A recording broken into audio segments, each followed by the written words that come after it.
There is a man in your city right now earning twice your salary. He is also in debt.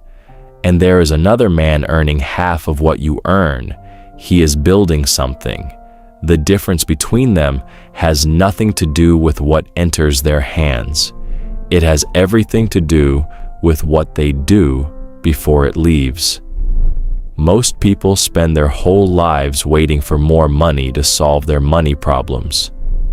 But more money in the hands of someone who has not learned to manage less will only create more of the same problem at a higher volume. A river does not become mighty because more rain falls. It becomes mighty because it has banks strong enough to hold and direct what falls into it. This is the story of a man who never got a raise, not once, not ever, and built something that most men with far greater salaries never did. His name was Arthur, and the lesson he learned at a small market table one ordinary evening will change the way you look at every coin that passes through your hands. Stay with me. This one is not just a story. It is a mirror.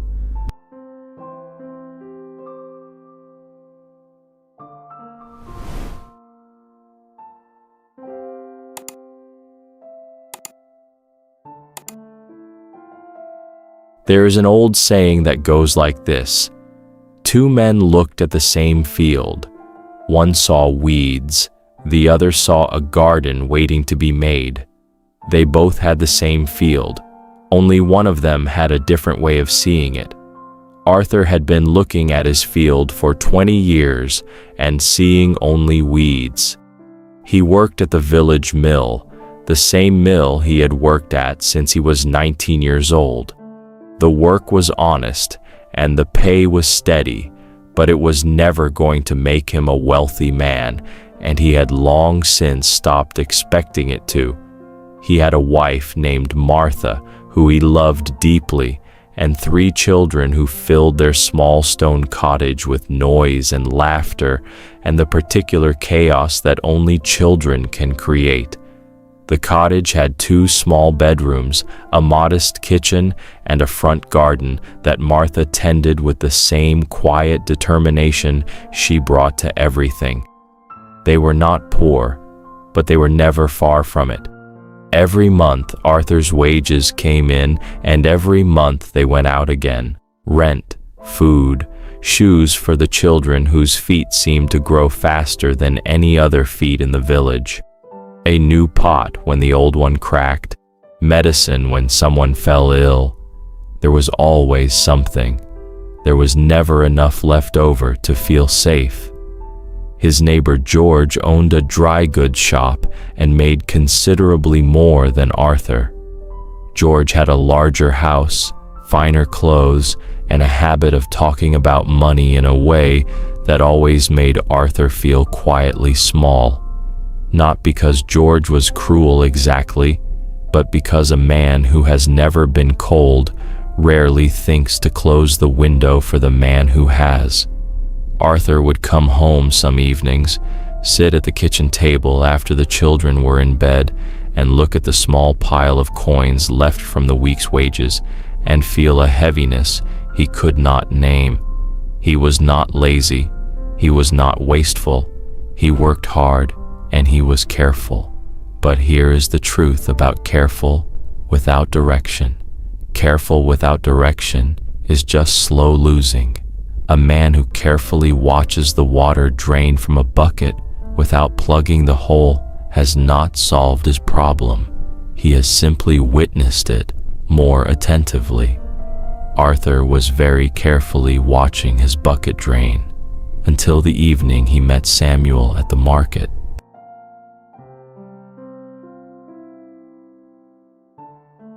The old merchant sat at the edge of the market behind a table so small it barely deserved the name. On it sat a few simple items: a worn ledger, a small brass scale, some dried herbs in paper packets, and a handwritten sign that read simply, "Wisdom for sale. Fair price." Arthur almost walked past. Most people did. There is a parable about a man who walked past a well every day for 30 years on his way to buy water from a distant merchant. One morning, a child pointed at the ground beneath his feet and said, "There is water here." The man dug 1 foot down and found the well that had been there his entire life. Most of the things we spend our lives searching for are closer than we have been looking. Arthur stopped. "What kind of wisdom?" Arthur asked. The old merchant looked at him over the top of his wire-rimmed spectacles.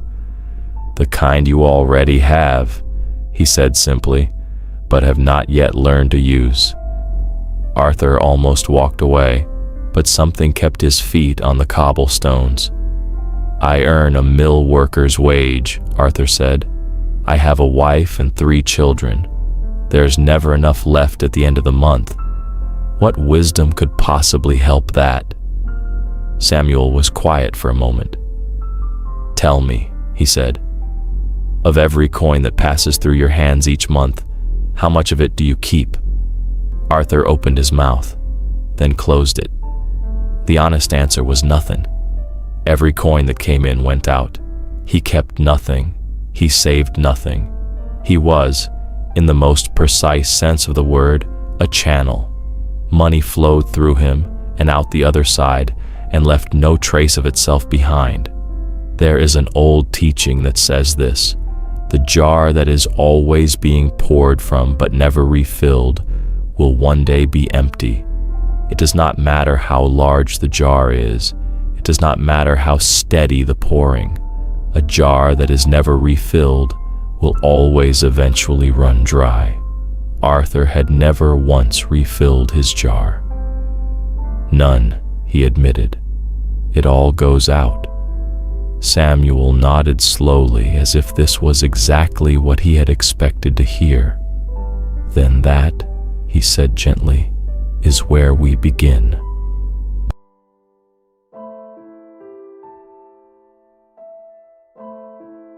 Arthur did not buy anything from Samuel that day. He simply talked and listened. Samuel had spent 40 years as a traveling merchant before settling in the village in his old age. He had been rich and he had been poor, and he had learned in both conditions something that most people learn in neither: that the roots determine the fruit, not the other way around. A tree does not produce good fruit by focusing on the fruit. It produces good fruit by going deep into the ground where no one can see and building roots strong enough to feed whatever grows above. The farmer who neglects the roots but polishes the fruit has not understood the tree. He has only managed its appearance temporarily. Most people manage money the way that farmer manages his tree. They polish the visible things, the appearance of having enough, the comfort of spending, the pleasure of the present moment, while the roots of financial security go unattended and the tree slowly weakens from the inside. "The first rule," Samuel said, "is this: before you pay anyone else, pay yourself." Arthur frowned. "I have bills. I have rent. The landlord does not wait." "I am not asking you to pay yourself everything," Samuel said. "Just 1 coin in every 10. Before the rent, before the food, before anything else leaves your hand. 1 coin in 10 goes somewhere separate. Somewhere it is not part of the household calculation." "But what if I cannot afford to?" Arthur asked. Samuel looked at him with the patience of a man who had answered this question many times before. "Let me ask you something," Samuel said. "If your wage were cut by 1 coin in 10 tomorrow, would your family starve?" Arthur thought about it honestly. "No," he admitted, "we would manage." "Then you can afford to save," Samuel said simply. "Because you are not choosing between saving and surviving. You are choosing between saving and spending that coin on something you will not remember in a week." Most people who say they cannot afford to save are really saying they have not yet decided that their future is worth 1 coin in 10 of their present. He paused and then said something Arthur wrote in his memory and kept there for the rest of his life. A man who pays himself last will always find that nothing is left. A man who pays himself first will always find a way to manage what remains, not because the amount is different, but because the intention is different. And intention, in money as in everything, determines direction. Arthur went home that evening and took an old clay jar from the back of the kitchen shelf. He wrapped it in cloth, placed it at the very back of the highest shelf in the bedroom, and told Martha what he intended to do. Martha was quiet for a moment. Then she looked at him steadily and said, 3 coins a week is 3 coins less for everything else. Yes, Arthur agreed.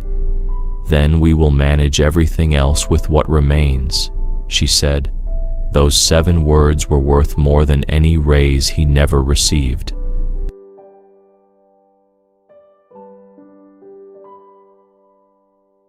The first month was the hardest. There is a reason the first month is always the hardest. Not because the sacrifice is greatest then, but because the result is not yet visible. A farmer who plants a seed on Monday does not eat on Tuesday. He eats in a season he cannot yet see from where he is standing on Monday, and every day between the planting and the harvest is a test of whether he believes enough in what he planted to keep watering ground that looks exactly the same as before he planted anything. 3 coins into the clay jar on the first day of wages, and immediately Arthur felt the tightness of having less to work with. The rent still came, the food still needed buying, the children still needed shoes. There were evenings when Martha looked at the food on the table and Arthur could see her calculating quietly in her mind, making things stretch, finding ways to feed 5 people on what would have been considered barely enough for 3. He almost took the coins back twice in that first month. The first time the old pot finally cracked beyond repair, he stood in the kitchen looking at the cloth-wrapped jar on the high shelf for a long time. In that moment, he understood the parable of the man who planted a tree on the first of the month and dug it up on the 15th because he could not yet see any growth. The tree was growing, underground, in the dark where he could not see it, but he dug it up anyway and threw away everything the first 2 weeks had built. Then Martha came in, looked at what he was looking at, and said quietly, "We will use the smaller pot from the pantry shelf. It will do." The second time his son came home with a torn shoe that let in the rain. Arthur stood at the bedroom shelf again. This time his hand actually reached up toward the jar. Then his son appeared in the doorway and said, "It is all right, Papa. Thomas at school wraps his foot in cloth in winter. I can do the same." Arthur lowered his hand. He understood something he had not expected to understand from a 12-year-old boy standing in a doorway with a torn shoe. His discipline was teaching his children something that no classroom had ever taught them, that you can manage with less than you think, that the person who panics at every inconvenience will always spend money they cannot afford, and the person who stays steady will always find a way through. At the end of the first month, he went to Samuel and reported that he had kept the 3 coins. Samuel listened. Then he said, "The hardest month is the first, because the first month is not really about money. It is about finding out whether you are in charge of your decisions or whether your decisions are in charge of you, and you have just answered that question."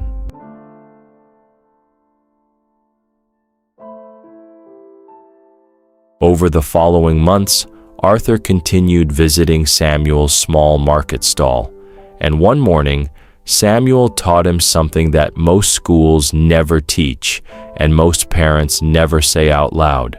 He told him the parable of the fisherman first. There was a fisherman who cast one net into the sea every morning. Some mornings the net came back full. Other mornings it came back with very little. On the worst mornings it came back empty, and on those mornings the fisherman's family did not eat. One day an old sailor passed through the village and saw the fisherman mending his single net.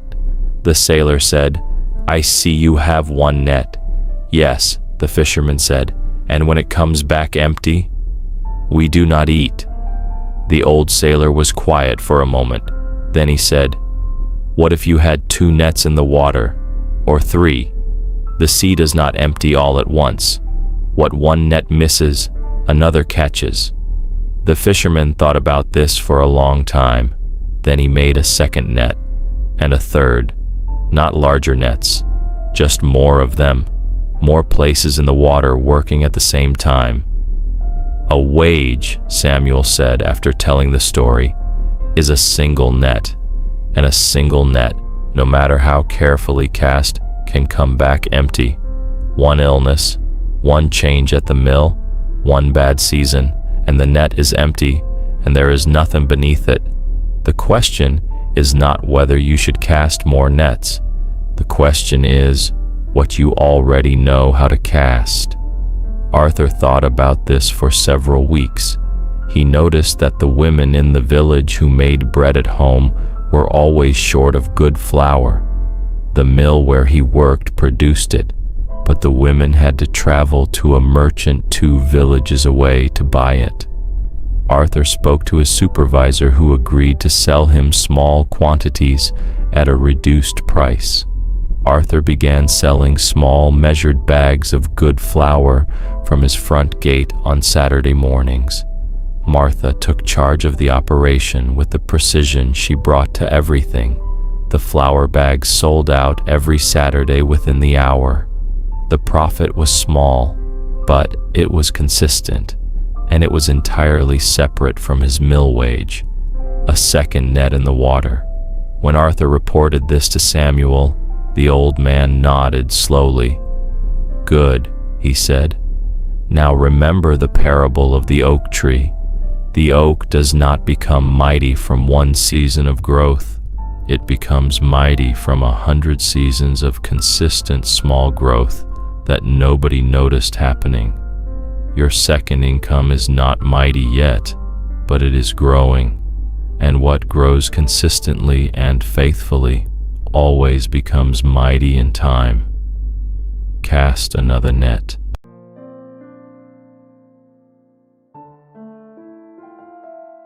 Three years passed. Arthur's wage at the mill had not increased by a single coin.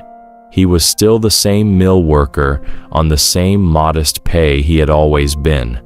And for the first time in his adult life, this fact did not fill him with the familiar heaviness, because the wage was no longer the only thing. The clay jar on the high bedroom shelf was no longer 1 jar. It was 3. And there is a parable in that number that Arthur had not planned but had lived into without knowing it. There was once a man who had 3 fields. 1 field he farmed for his daily food. 1 field he let grow wild to see what it would become on its own. 1 field he planted deliberately with things that took longer than a season to mature. His neighbor said, "Why waste a field on things that take so long to grow? Farm all 3 and eat better now." The man smiled and said, "The first field feeds me today. The second field surprises me with what grows from faithfulness. The third field will feed my children after I am gone." Arthur had become, without fully realizing it, a man with 3 fields. The first jar was savings, untouched and growing slowly but consistently, with 3 coins every single week for 3 full years. The second jar was the working money, the small capital from his flour enterprise, the modest vegetable patch, and the shoe repair service he had started on Sunday afternoons, using skills his father had taught him that he had never thought to use for money. The third jar was the family jar, small amounts set aside for the children's futures. None of the 3 jars were full. Arthur was not rich. He knew that and had made his peace with it. But here is what wealth actually is when you strip away everything that it is not. Wealth is not a number. It is a distance, the distance between where you stand and the edge of disaster. A man with a large income and no savings is standing very close to that edge, regardless of how prosperous he looks from the street. A man with a modest income and 3 growing jars and several small streams of additional income is standing considerably further back from it, and that distance, invisible to the eye but deeply felt in the chest, is the most important measure of financial health that most people never think to take. Arthur was standing further back, and it showed, not in his clothes, not in his house, in how he moved, in the particular ease of a man who knows where he stands and has stopped being afraid of the ground shifting beneath him. His neighbor George had noticed without being able to name it. One afternoon, George stopped Arthur on the street. "You seem well," George said, with the slight uncertainty of a man who expected Arthur not to seem well. "I am," Arthur said simply. "Business?" George asked. "Small things," Arthur said. "Enough." And he walked on. There is a kind of wealth that has no impressive answer for the question, "What do you do?" It simply lives in the ease of a man who has stopped being afraid.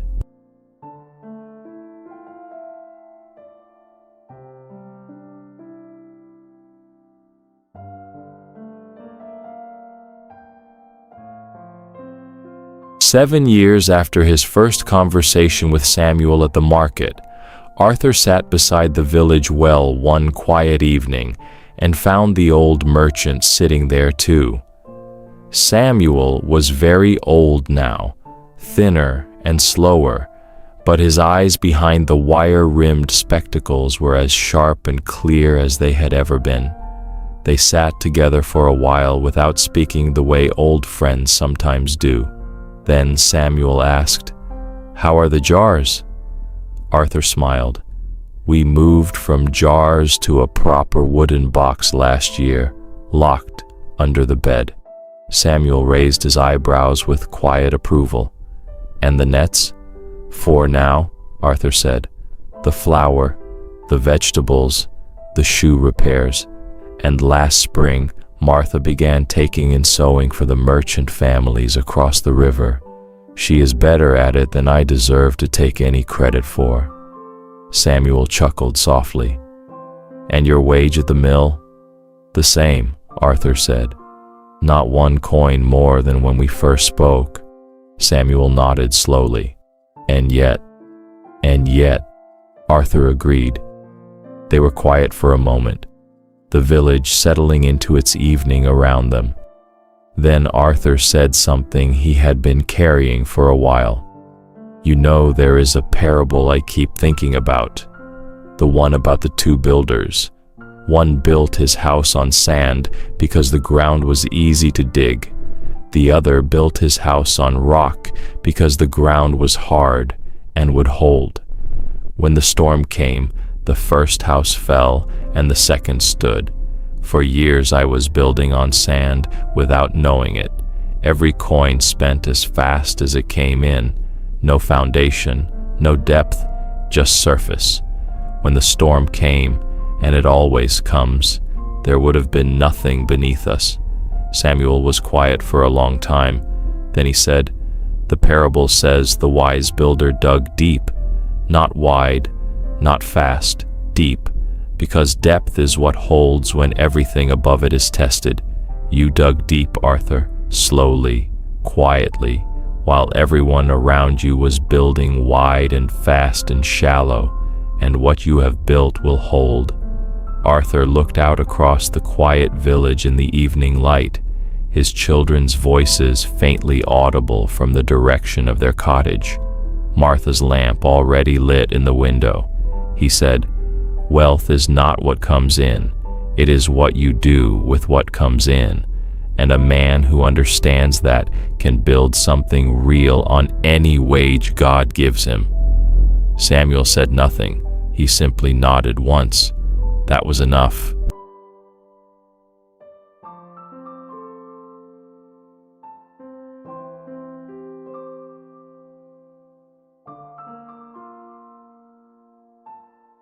Samuel passed away the following winter quietly and without fuss, the way he had lived. Arthur attended his burial and stood at the graveside for a long time after the others had left. He did not feel only grief. He felt something more complicated and more lasting than grief. The particular gratitude of a man who was changed by someone and knows it, and knows that the change will outlive both of them. The best teachers do not just give you information, they give you a different way of seeing. And once you have seen differently, you cannot unsee. The lesson goes on working in your life long after the teacher is gone. There is an old parable that says a teacher plants seeds in a student, and the student plants the same seeds in others, and the original teacher lives on in harvests they never saw. 10 years after the evening Arthur had first stopped at Samuel's small market table, his life looked like this. His mill wage was still modest. It had never increased, but it now contributed less than half of what the family actually earned each month, because the four nets together had grown into something that could not be described as thin anymore. The flour enterprise had expanded into a small, respected supply arrangement with 4 village households. The vegetable patch supplied 6 families. The shoe repair had been taken over entirely by his oldest son, who had built a reputation for quality that drew customers from neighboring villages. Martha's sewing was sought after by the finest families in the region.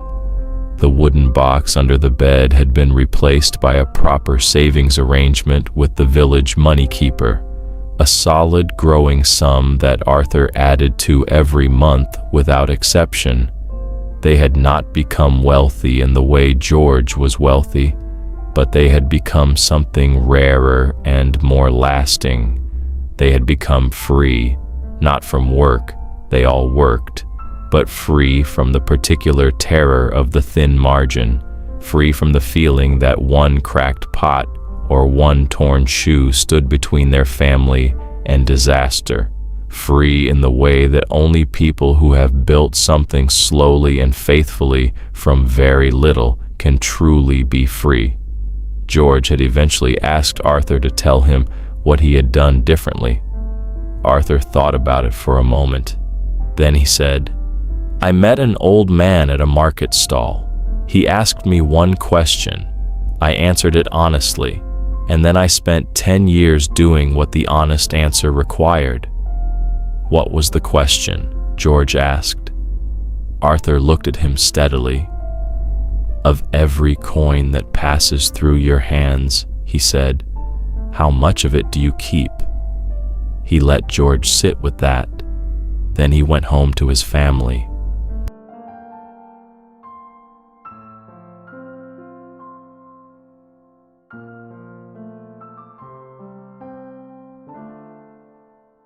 There is an old parable about a man who inherited a field.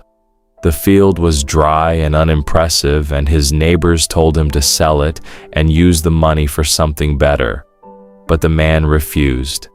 He worked the field every day for 20 years. He dug deep wells. He composted the soil. He planted slowly and patiently. And at the end of 20 years, the field that his neighbors had told him to sell was the most productive land in the entire region. And those same neighbors came to buy from what they had once told him to give away. Arthur's story is that field, not impressive at the beginning, not impressive in the middle, but faithful throughout.